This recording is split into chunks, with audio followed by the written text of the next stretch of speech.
Y nada, vamos a la siguiente película, porque aquí ya hablamos de una obra maestra que posiblemente sea la película de Orson Welles que puede hacerle más sombra a Ciudadano Kane Sí. como su gran película. De hecho, yo disfruto más con esta película que con Ciudadano Kane, y es Ujú. Set de Mar, del 58. Vuelve a Hollywood después de muchos años. Eh, bueno, cuenta, nada, otra vez con fotografía de Bruce Metty, música de Henry Mancini, que es, bueno, es sobre todo recordado por La Pantera Rosa, por Desayuno con diamantes y tal, pero es un gran músico. Y en el reparto tiene Charlton Heston, Janet Leigh, que eran grandes estrellas en el momento. Atención, Malendi. Charlton Heston interpretando a un mexicano. Sí, sí, bueno, en Otelo, Orson Welles interpreta a un moro, ¿sabes? O sea que... Y también sale Marlene Dietrich en la que, si no recuerdo mal, es su última interpretación en el cine, si no recuerdo mal. Eh, Aquí Charlton Heston, como he dicho antes, de que, claro, nosotros tenemos en mente al Charlton Heston que Michael Moore grabó, ese Charlton Heston que es el malvado, loco por las armas, que decía que todo el mundo tiene que tener armas y que la solución era esa. Y, y nos olvidamos, y la gente se olvida de que Charlton Heston es un tío que a veces fue el bueno de la película. Y cuando digo el bueno de la película me refiero en el mundo real. Sí. Y, y con algunos directores, él fue una ayuda muy importante. O sea, Sam Peckinpah, cuando hizo Mayor Dandy, Mayor Dandy. eh, eh, Charlton Heston fue una ayuda para que él pudiera hacerla para que los productores confiaran en él. Ocurrió lo mismo con Nicolas Rey no está el título ahora. Sí, en 55 días en Pekín, Sí, que 55 días en Pekín. a pesar de eso lo acabaron echando. Pero si aguantó tanto tiempo fue por el apoyo de Preston.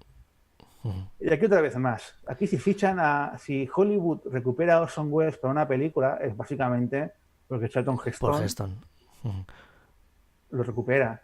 Y no solo lo recupera, sino que consigue que tenga cierto poder en el montaje. Ujú. Claro, o sea, cierta libertad creativa y poder en el montaje que, bueno, que luego se lo van a joder, pero eso lo contamos un poco más adelante. Pero vamos a hablar, si me permite Raúl, del principio de la película, porque es quizá una de las cosas que más se ha hablado de esta película. Ese plano secuencia de 3 minutos y algo, que dura, Ujú. que es un prodigio y que de aquí en adelante se ha intentado repetir e imitar por muchos directores, ¿no?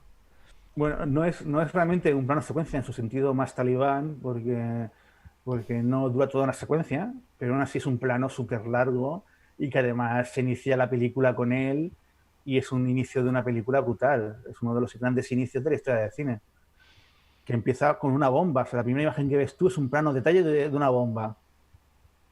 Y a partir de aquí, con grúas, con travelings, moviéndose la cámara, siguiendo unos personajes, luego a otros. Y sí, es uno de los grandes planos de la historia del cine. Y aquí sí que recupera el tema del montaje, se montó una opción de los productores y años después, eso vamos a hablar un poco más después, se hizo el montaje del director y en el montaje del director este plano secuencia queda incluso mejor Ujú.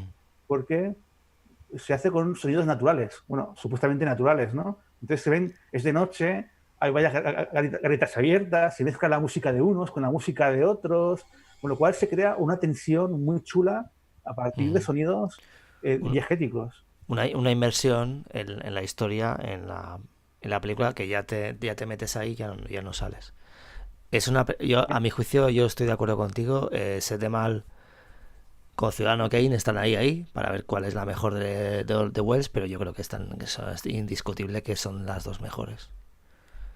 Vale. Sí, sí, sí. Eh, Decir que es una película que se adscribe total y absolutamente al cine negro.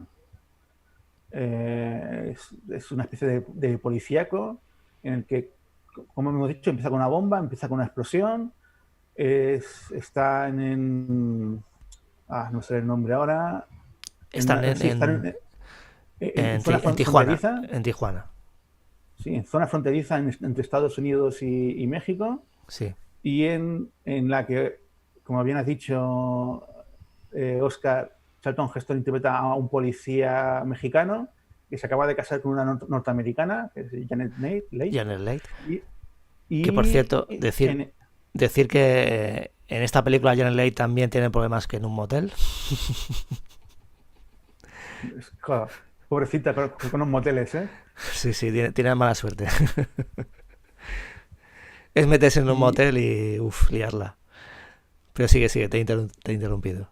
no, sí, sí, la explosión se da justamente en la zona de, casi prácticamente en esa zona fronteriza, y que la investigación la lleva un policía norteamericano que lo interpreta Orson Welles, que representa al típico policía que pasa de las reglas, que hace lo que le da la gana, que está dispuesto a poner pistas falsas para salirse con la suya. O sea, eh, que es capaz de pegar o de maltratar o de hacer lo que haga falta para conseguir lo que quiere, ¿no? Con todo lo contrario, con el personaje que interpreta Charlton Heston, que es muy recto y que se encuentra metido en todo el jaleo que no esperaba meterse, ¿no? Y como dices tú, en el jaleo que además también se mete su mujer.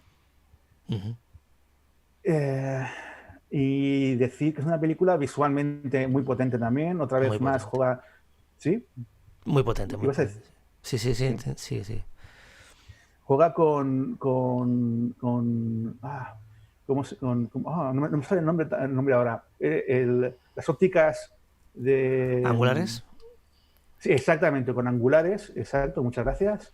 O sea, usa ópticas angulares que distorsionan la imagen un poco y genera una sensación como muy incómoda, y pero muy fuerte. O sea, son Ujú. imágenes muy expresivas, Es muy pero expresionista esta película.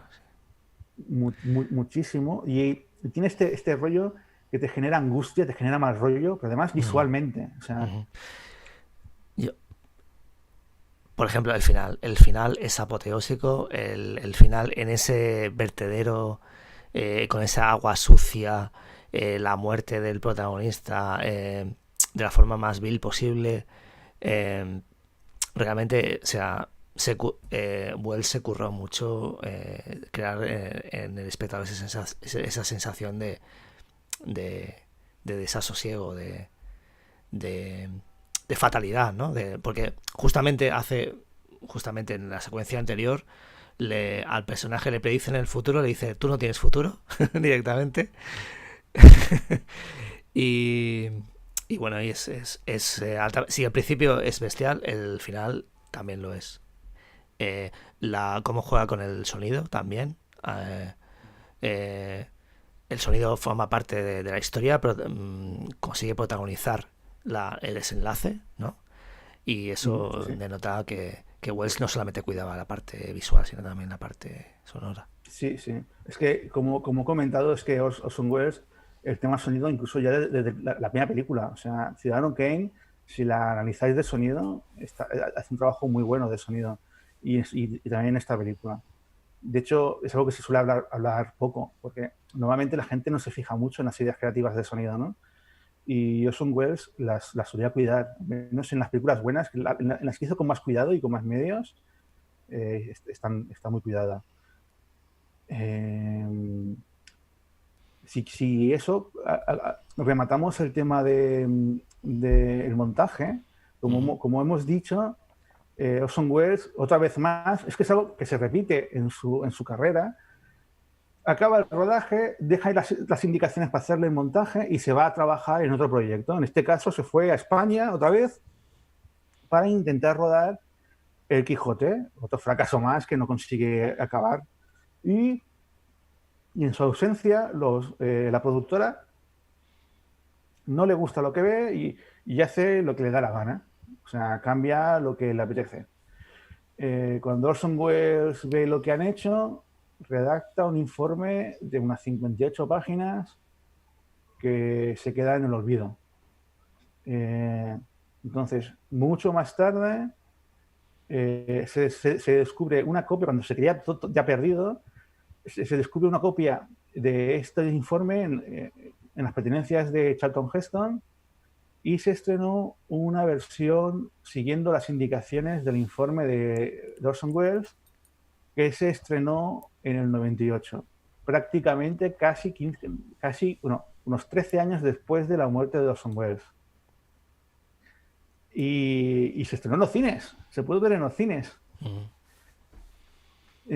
A mí esto me parece muy Orson Welles, que una película suya se estrene 15 años después, casi 15 años después, con su propio montaje, y en los cines y todo. O sea, me parece muy, muy Welles. Y ahora está la discusión de la gente que prefiere el montaje de los productores y la gente que prefiere el montaje de Welles. Y a mí los dos me parecen muy buenos. A mí personalmente me gusta un poco más el de Welles, porque es más atrevido a nivel de sonido, es más atrevido. Y eso a mí me gusta mucho. Como ha quedado claro, a mí las películas que tienen un trabajo de sonido bien currado me suelen gustar especialmente, porque es como muestra de que hay un trabajo serio ahí detrás. Sí, y luego destacar también poderosísimamente la interpretación de propio Wells, ¿no? Haciendo de Quinlan, de policía corrupto, que no tiene ningún tipo de regla moral, no sigue ningún tipo de regla moral, que está dispuesto a falsificar pruebas, incluso a matar para salirse con la suya y a aliarse con criminales, con mafiosos, ¿vale? Destacar también un momento, o sea, el uso para mí, yo no sé si estarás de acuerdo conmigo, pero el uso de lo grotesco en la película, Totalmente. realmente es muy destacable. Sobre todo en uno de los personajes, el del Joe Grandi, ¿no? El jefe de la banda de mexicanos traficantes de drogas que operan en la frontera estadounidense-mexicana, ¿no? Bueno, y en el propio Orson Welles Y en el también, propio o sea, Orson el Welles personaje de también, Orson Welles. que se deja mucho para poder interpretar este papel, ¿no? Eh, el hecho que decía yo antes, al principio del programa, que era cómo cambia Wells con barba y sin barba. Físicamente cambia mucho. Sí. Es que además, hasta hace poco él era un galán, o sea, hacía de galán, no era el Sí, típico sí, galán, sí. pero hacía de galán. Y aquí Sí, está súper horrible. Además, sí, sí. Además que se lo dicen, se lo dicen. y mal afeitado y sudoroso, que está No, como yo no. ahora, que no paro de sudar con el calor que hace. Está completamente... Sí, sí, se lo dice. El personaje de Marlene Dietrich le dice... Pues yo estoy muy bien, pero tú estás fatal. Y bueno, y deja de comer chocolatinas, ¿no? Y, y lo que iba a decir, el uso de lo grotesco y lo que iba a destacar era el momento de la muerte de Grandi, ¿no? A manos del propio Wells. Y cuando Janet Leigh despierta, porque la habían narcotizado con heroína, creo, despierta y ve el cadáver de Grandi y se pega un susto, y el espectador se pega un susto de la hostia, porque es que realmente es horroroso. Y ya está, Raúl, sigue, sigue.